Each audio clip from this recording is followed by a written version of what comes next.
Has the funeral ended? Come back quickly. It's Eliza's birthday today, my dear daughter.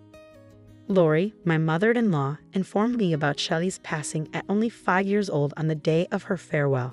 Strangely, she didn't attend her granddaughter's funeral and instead asked me to return for Eliza's birthday, her sister-in-law. I was bewildered by her behavior. Anger mingled with grief, prompting me to make a phone call. I'm Rel, a 33-year-old homemaker, married to Milo, who's 2 years older. We met through a friend 6 years ago and have been happily married ever since. We were blessed with our daughter, Shelley, soon after marriage. At 5 years old, she's at her most adorable age. It's heartwarming, yet her fate was tragically harsh. Shelley's health was fragile. 2 years ago, when she was 3, she started experiencing frequent fevers and colds. There was also swelling in her neck, which led us to rush to the hospital, thinking it might be mumps. After numerous tests and an agonizing wait, the doctors revealed the devastating diagnosis: malignant lymphoma, a type of childhood cancer. My world shattered, and I desperately pleaded, "There must be some mistake, doctor. Please tell me this isn't true." Despite the medical team's presence, I couldn't contain my tears.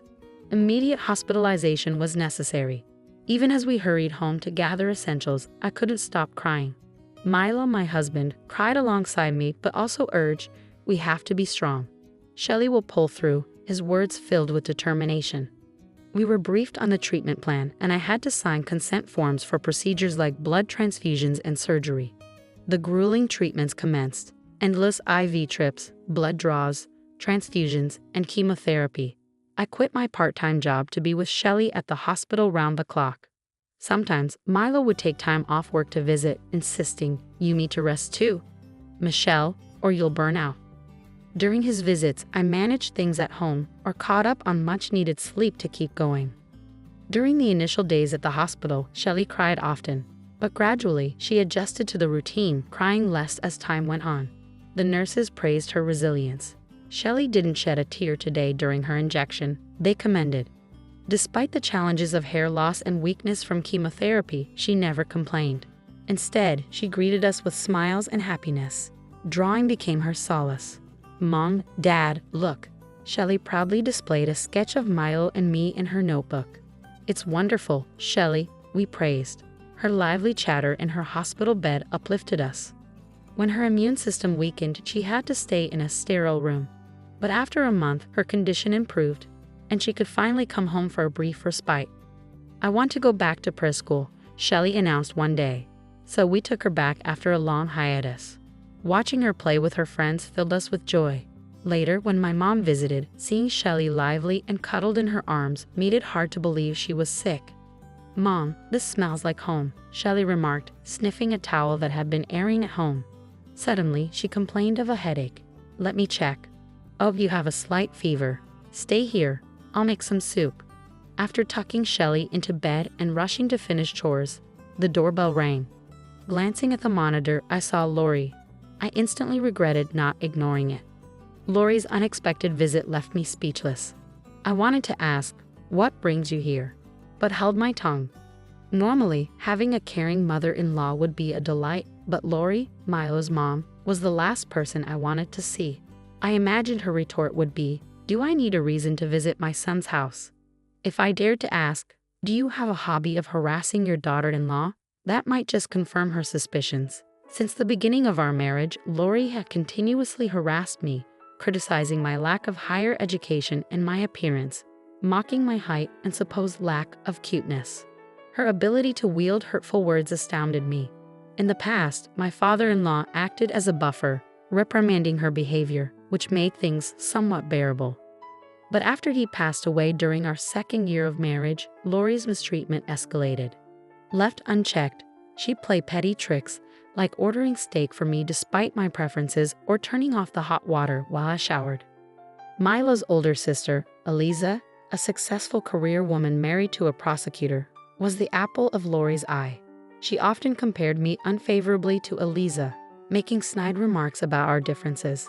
Eliza has a son, Jace, in second grade, she boasts. During Christmas visits, the contrast in Lori's treatment of Jace and Shelley was painfully evident. It seemed as though she couldn't see Shelley's charm simply because she didn't approve of her daughter-in-law. As I busily prepared soup, Lori barged in uninvited from next door. "Yes, Shelley has a fever," I responded tersely, hoping she'd take a hint to leave. But she persisted, commenting, "Such a delicate child. I wonder who she takes after. Certainly not our family. Your dad had cancer, didn't he?" "Yes, Lori, I've explained countless times. This illness isn't hereditary.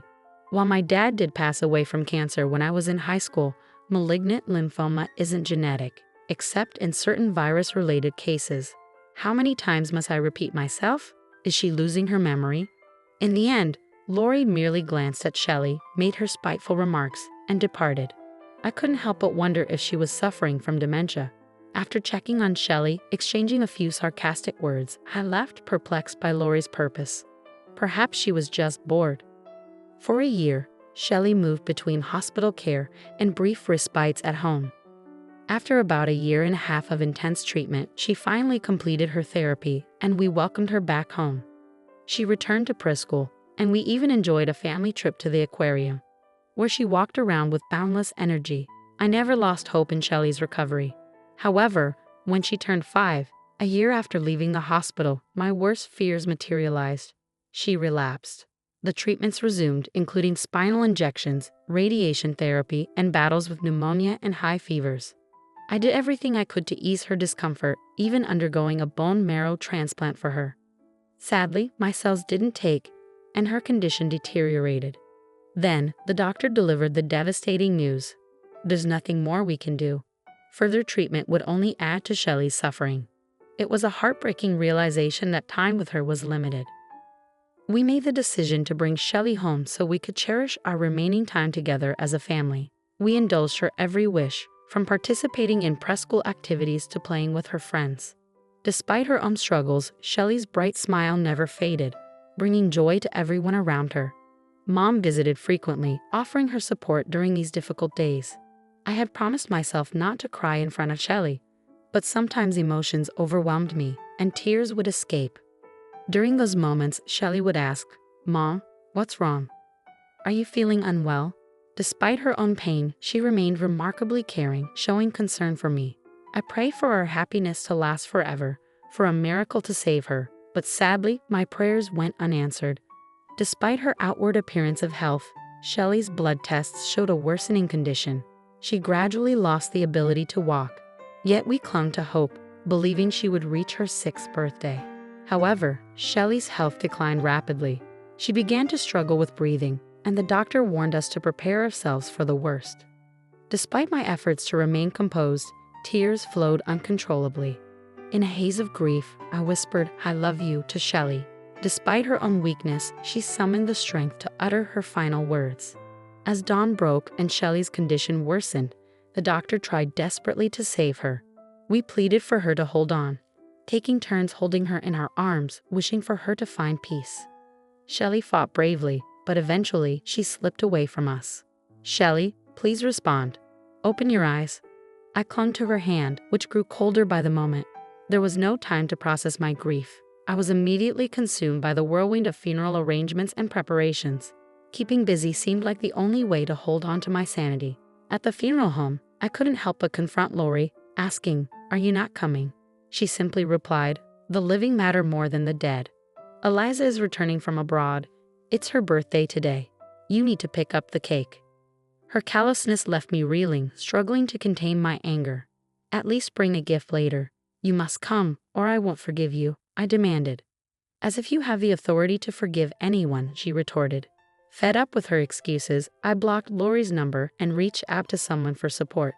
Despite the pain, the funeral was filled with people who came to bid farewell. Hospital staff, Shelley's preschool friends, and my own circle of friends. Tears flowed freely as we mourned Shelley's passing, a testament to the love she'd inspired.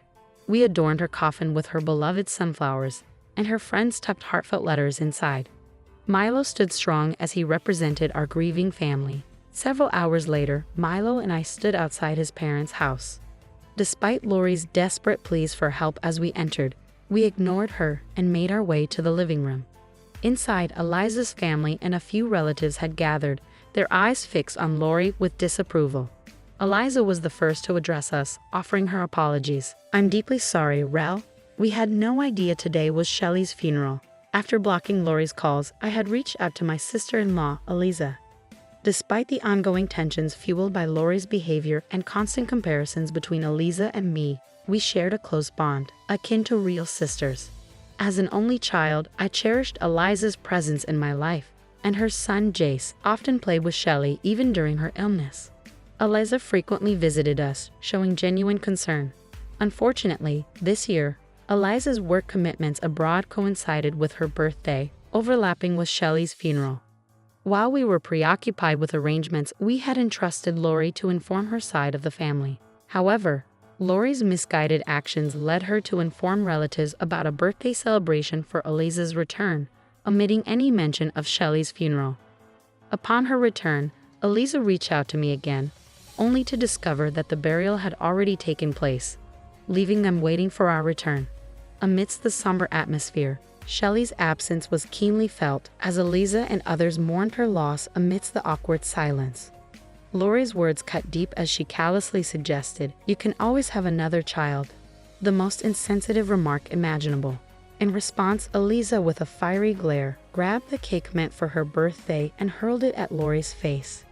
"Cleanse that twisted personality of yours," she demanded, dragging Lori to the shower room and soaking her clothes in the process. Amidst the chaos, when questioned about Lori's actions, I weakly explained. Lori kept pressuring me to rush back for Eliza's birthday preparations. The relatives reacted with shock and disgust. After being drenched in the shower, Lori returned, despised by everyone present. Defending herself, she blurted out, "But it's Eliza's birthday party. She's returning after so long. Shelley was already sick, not expected to survive. Surely Eliza's birthday takes precedence, right?" However, her feeble excuse was met with fury. "A birthday party? Preposterous. And you called Rel for that? If Shelley meant anything to you, how could you disregard Milo's grief over losing his daughter? Why did you fail to attend your own granddaughter's funeral?" Eliza's righteous anger was unleashed. "No, but," Lori faltered, unable to conjure a suitable excuse. It was then that Jace, her grandson, spoke up softly. "Grandma, do you really love your grandchildren?" "Of course I do, Jace. I love you and Eliza's child," Lori replied defensively. But Jace's next words pierced through the tension. "What does that mean? So Shelley, your granddaughter, wasn't loved because she was sick, but Eliza's child is loved because she's healthy? Are you saying Shelley didn't matter?" These words echoed the sentiments of Lori's brother and sister-in-law, who shared their own grievances about Lori's past behavior. With no one coming to her defense, Lori's presence diminished, overshadowed by the weight of her actions. "We're leaving, Milo, Michelle. Let's talk another time," I announced, exchanging heartfelt hugs with my supportive relatives. Eliza followed suit, declaring her decision to sever ties with her mother. "Mom, we're done. You always favored successful people like Eliza, never caring for Shelley." Milo confronted his mother sadly. "It's not like that, Milo. You didn't meet my expectations like Eliza did. You only care about those who do as you want," Lori retorted, her words laden with regret. As I handed Lori something beside me, it was a drawing of her made by Shelley. In the picture, Lori was depicted with a genuine smile. "Despite everything, Shelley admired you. She saw kindness in you that I never did. She was a pure and loving child, even during her illness," I explained, watching as Lori broke down, clutching the drawing tightly. As we left Lori's house, ignoring her pleas, we knew our paths had diverged irreparably. Later, my uncle-in-law's family visited us, offering apologies for Lori's behavior. While Lori seemed remorseful, the damage was irreparable. As my aunt-in-law wisely observed, Lori had always been troublesome, and it was unlikely she would change. In the aftermath of the incident, other relatives also distanced themselves from Lori. Despite her loneliness and regrets, her past actions had alienated those around her. As the days passed and grief settled in, I found solace in connecting with other parents who had lost children to the same illness. Reaching out to Eliza and meeting her brought relief, and Milo and I found comfort in adopting a puppy, a symbol of renewal and hope in the wake of our loss. As I grappled with the pain of Shelley's absence, I found myself longing for the day when we would reunite in heaven. But until then, I vowed to live a life worthy of her memory, carrying her love and spirit with me always.